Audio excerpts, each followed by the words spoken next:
Icebox and Frights. New Audio's Theater of Suspense and Terror. Now on Icebox Radio.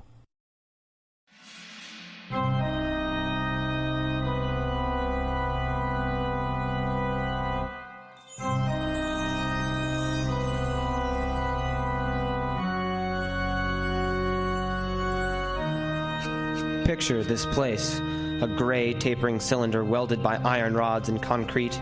To the quay itself, a bare, black rock 150 feet long, maybe 40 wide, and that's at low tide. At high tide, just the lighthouse, rising 110 feet straight up out of the ocean, and all about it the churning water, gray-green, scum-dappled, warm as soup, and swimming with gigantic bat-like devilfish, great violet schools of Portuguese man-of-war, and yes, sharks, the big ones, the 15-footers.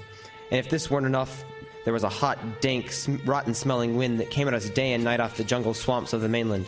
A wind that smelled like death. A wind that had smelled the slow and frightful death that came at us one night to this bare black rock. Set in the base of the light was a watertight bronze door. And in you went, and up. Yes, up and round, past the tanks of oil and the coils of rope, casks of wicks and racks of lanterns, sacks of spuds and cartons and cans, and up, round and round. Over the light storeroom was the food storeroom, over the food storeroom was the bunk room, where the three of us slept, and over the bunk room was the living and cooking room, and over the living and cooking room was the light. She was a beauty, big steel and bronze baby with sun gleaming through the glass walls all about, bouncing blinding little beams off the big shiny reflectors glittering and refracting through her lenses, the whole gigantic bulk of her balanced like a ballerina on the glistening steel axle of her rotary mechanism. She was a sweetheart of a light. And at night, you'd lie there on the stone deck of the gallery with her revolving smoothly and quietly over your head, easing her bright white eye 360 degrees around the horizon. You'd lie there watching to see that the feeders kept working, that everything ran right, and it wouldn't be bad. The other two fellows snoring in their sacks 2 levels down. You'd smoke your pipe to kill the stink of the wind, and it wouldn't be bad. About those two, Louis and Auguste, what a pair. Louis, he was head man, was a big fellow from the Basque country, black beard, little hard black eyes, and a pair of arms that, I tell you, those arms were as big around as my legs. Yes, head man he was, and what word he let go was law. A silent fellow, and although I spent my first 2 weeks trying to strike up a real conversation, the most I could ever get out of him was... Jean, I took up this profession because I don't like people. They want to talk too much. It's quiet work, light tending.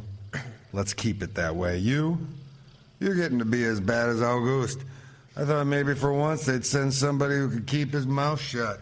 That was Louis. When he accused me of becoming like Auguste, I quieted down, because Auguste was the talkingest man I'd ever met. The talkingest and the ugliest. He was hunchback, stood 4 feet high, had red hair and big blue eyes. It seems he'd been an actor in Paris. Yes, indeed. Played over 200 different productions, dear boy. At the Grand Guignol. Oh, it was monstrous. Horrible the way we used to scare the audiences. I was hated. Yes, I used to hiss and bare their teeth at me. Finally, it got too bad. I couldn't stand it any longer. I gave up the theater. My nerves, you understand. Yes, gave it up completely. I really did. Couldn't stand it any longer. It all started one morning at 2:30. I was on watch, lying on the cool stone deck, pulling on my pipe, staring out at the blackness, the phosphorescent combers, and the big yellow stars. When out of the corner of my eye, I noticed something show up for a second, something the light had touched, far off.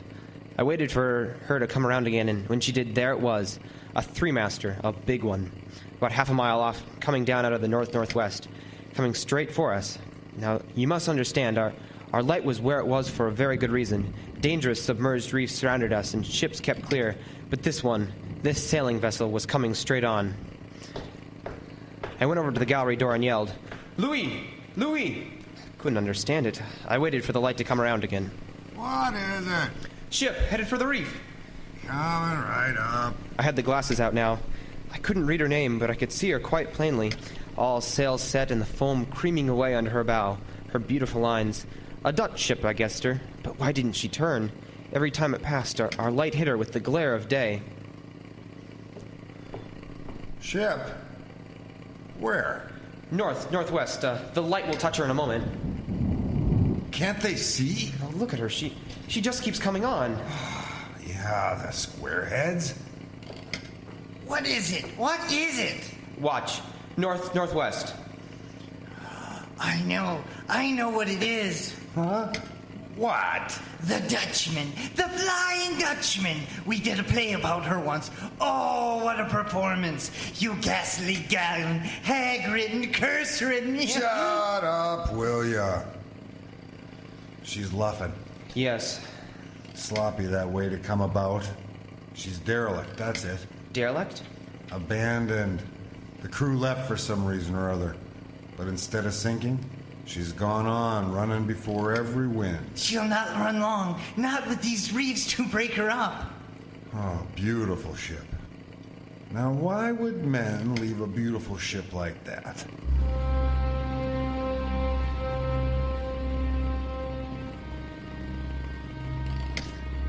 She didn't ram us, although we all expected it.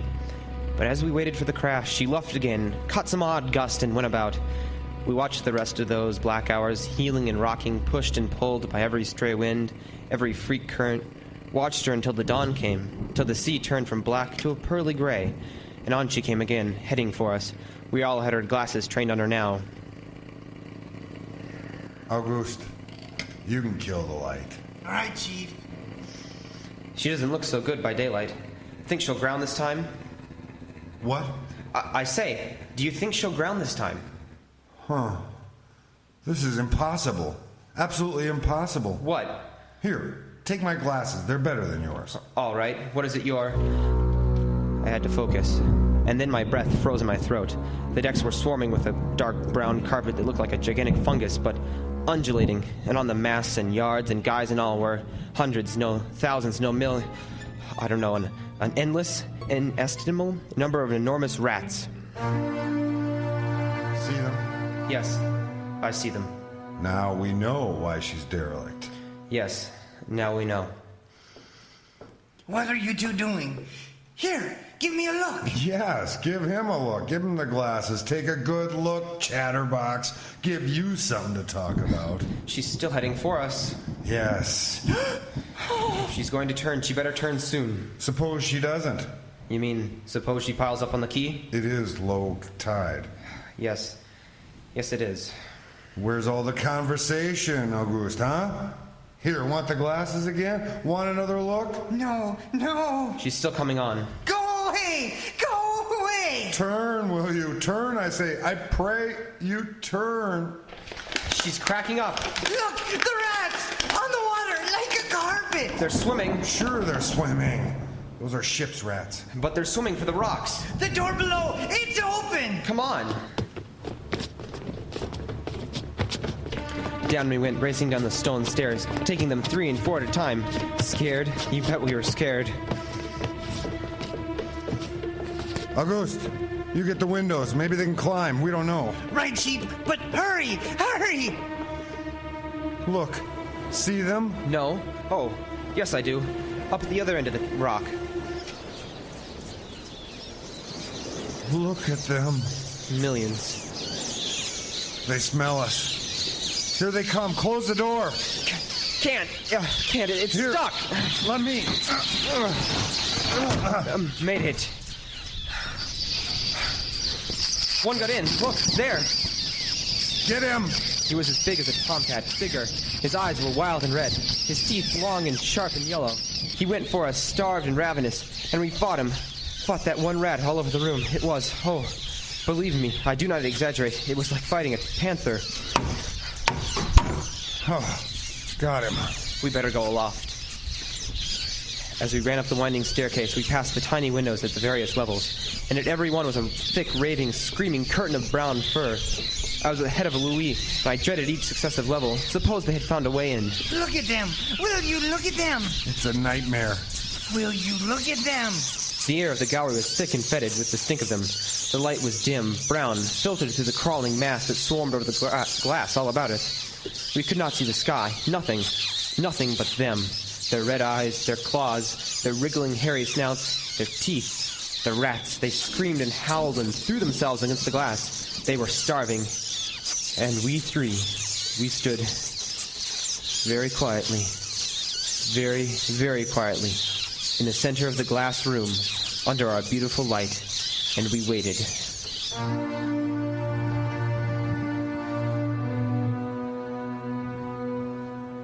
What can we do? What can we do? Take it easy, old man. Take it easy. I can't. It won't do any good to stand here and shake. Yeah, that's right. Anybody want a cigarette? Yes, I'll have one, thank you. Good boy. We've got to keep calm about this. Here's a light. They don't like the fire, do they? Guess not. Give me another match. You don't like that much. Turn the lights on. Don't rile them, August. No, give me more matches. I'll strike them and strike them and strike them until they get scared and go away. They won't go away. Not until... Finish it, Chief. Not until what? Not until they've been fed.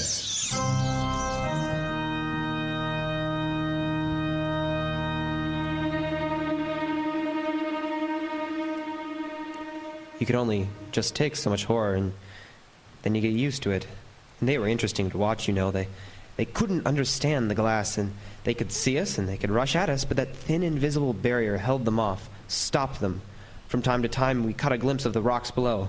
More rats down there, swarming brown velvet in the tropical sunlight, and then the tide began to rise. If only it had drowned some of them. Ship's rats don't drown. No, sir. You cannot drown one of them. They're all climbing up the tower. This bunch around us is getting thicker. Yeah, hey, say, what's the time? 5:45. You got first watch, John. Right. Wake me at 10. I will. Come along, August. It was getting dark. One side of the room was lit in a soft, filtered red. Sunset through the rats. Oh, very pretty. I set the weights, checked my light, and then lit the lamp. It caught them, split them in their gigantic wriggling web of pale, hairless bellies, twitching red tails, bright eyes. Then I started the rotary motor. The light drove them mad as she swung slowly and smoothly about. It blinded them in the fierce, stabbing bar of light, moving continually about, ever turning, ever touching, ever moving around and around. And they, twisting and stuttering, eyes flaming when they were struck by the light. The bright light moving and behind on the dark side of the room, so close, so close. I dared not turn my back. But you cannot help turning your back when you're in a room made of glass. On the dark side of the room, you cannot see them. Only their eyes, thousands of points of blank red light, blinking and twinkling like the stars of hell. Louis relieved me at 10, but I didn't get much sleep that night. And when I came into the gallery early next morning, there stood a goose, his back to me. He was bowing to the rats, waving his arms and making a speech. My dear audiences, I am going to play once again the magnificent role which made me the toast of the Paris Theater, evil genius of the underworld. I am he who made the Dark Soul's Guide to the Nether Parts. Do not be frightened, little children. I will not hurt you. I stood, staring at him, horror-struck, but he didn't notice me. The man had gotten mad. He kept turning, telling his stories to all the rats, leaving no one out. Auguste! Auguste! Yeah, another one, a latecomer. Take your seat on the aisle, dear patron. Auguste, stop it. Stop it. Move over there. Let the gentleman be seated. But he didn't stop. He went on, bowing and scraping to the rats, his big blue eyes rolling and winking, his wild red hair waving about him. I grabbed him by the arms, slapped him in his face. He looked at me like a child, and then his face screwed up. He looked as though he were about to cry. Go below. Go on. Very well, then. Later, my dear audience, later. Matinee today.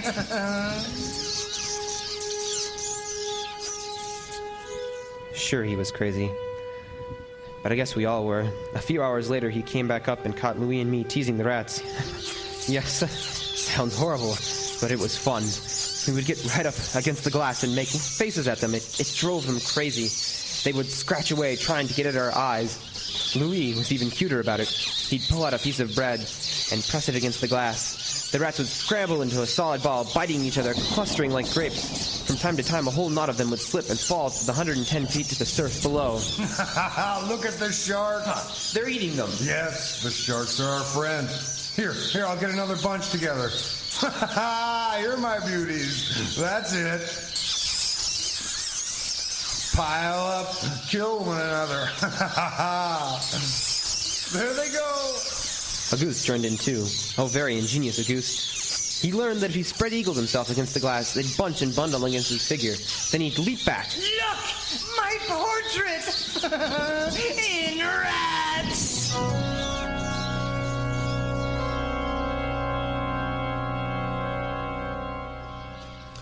It went on all day, and then I was lying in bed. It was about midnight. I was very tired, and I was just beginning to fall off to sleep when I became conscious of a new sound.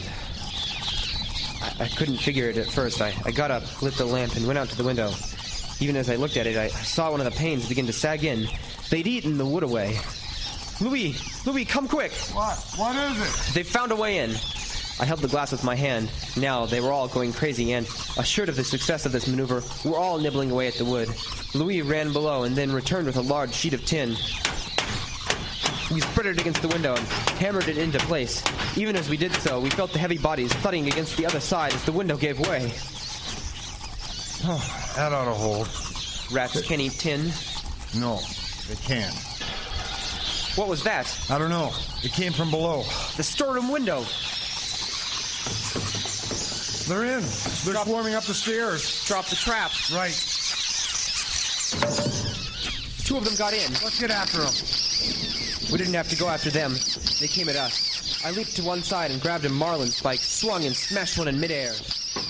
I whirled to see Louis with the other. It had ripped his hand open and the blood was pouring all over the place. He held his hand aloft and kicked at the snarling rat.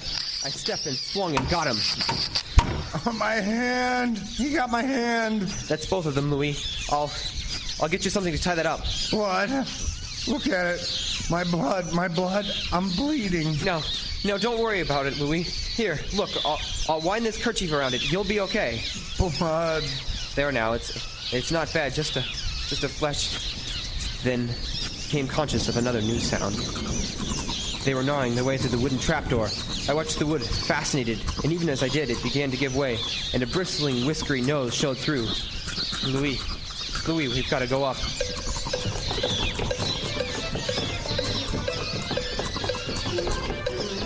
The next level was the living quarters. In the kitchen, I slammed the trap door there too. But it too was wood. My blood. What are we gonna do? I don't know. They'll be through this one in a moment. The gallery. The trap door in the gallery is metal. Good, come on. We made it. We lay across the trap door, exhausted, while below us, the rats took over the entire tower. I could hear them howling and fighting over our food supply, our water, our leather, and all about us the others screamed and glared at us, swayed in a tangled mass, hypnotized by the ever-turning light. By morning, the air in the little room was horrible. Until now, we'd been getting air from the tower below. Now that was sealed off. So was our food and water. We lay exhausted, panting, waiting. The hours crawled on. I was almost dozing from fatigue when I saw a sight that brought me to fast. Would you like to come in, my beauties? Would you? I hold the power of life and death, and I can let you in. Goose was standing by the glass, and in one hand he held a wrench. He was tapping the glass gently, not quite hard enough to break it. I eased myself to my feet slowly and very slowly, tiptoed towards him. All I have to do is just tap a little. I found a coil of wire in the toolkit and I trussed him up, fastened him to a stanchion in the center of the room. And Louis was of no help. He lay on his side looking at his bloody hand, weak and sick as a baby. There I was, a lunatic and a coward for company, and all about watching our little drama, the rats. The dray dragged by. The supply boat wasn't due for another 12 days. I don't know what they could have done if they had come. We only had one way of summoning them, and that was to shoot off distress rockets, but the rockets were 4 floors below, and even if they'd been right there in the gallery, I couldn't have opened a window to fire them. That night I tended the light, but its flame was devouring our oxygen. The following day we lay thirst-tormented, starving, waiting. And the following night I again tended the light, but the small supply of spare wicking we kept in the gallery had become exhausted, and quite suddenly, about midnight, the light went out.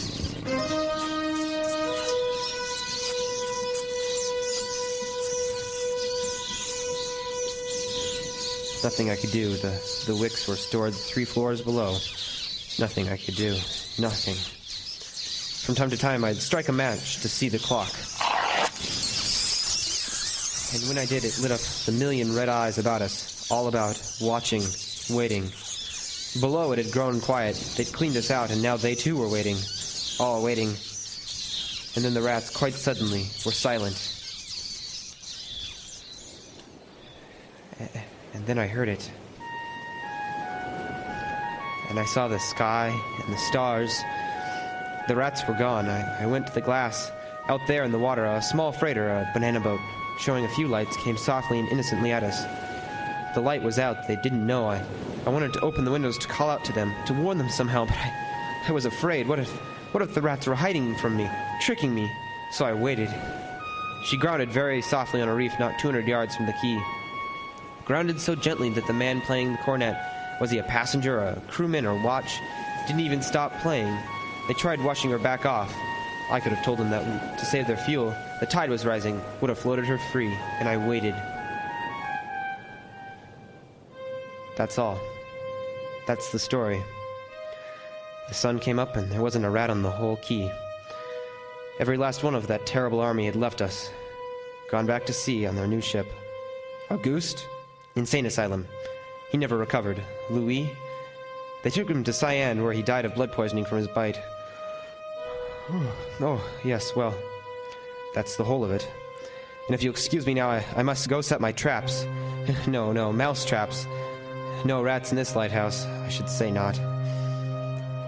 Life in the lights isn't bad, but sometimes when I see a strange vessel approaching, I get a little nervous. Sure, somewhere on the seas there's a little banana boat without a crew. That is, without a human crew. This has been Three Skeleton Key, written by George Toudouze, originally adapted for radio by James Poe. Your players this evening: Harley Droba as Auguste, Doug Blumhardt as Louis, And Stephen Adams as Jean.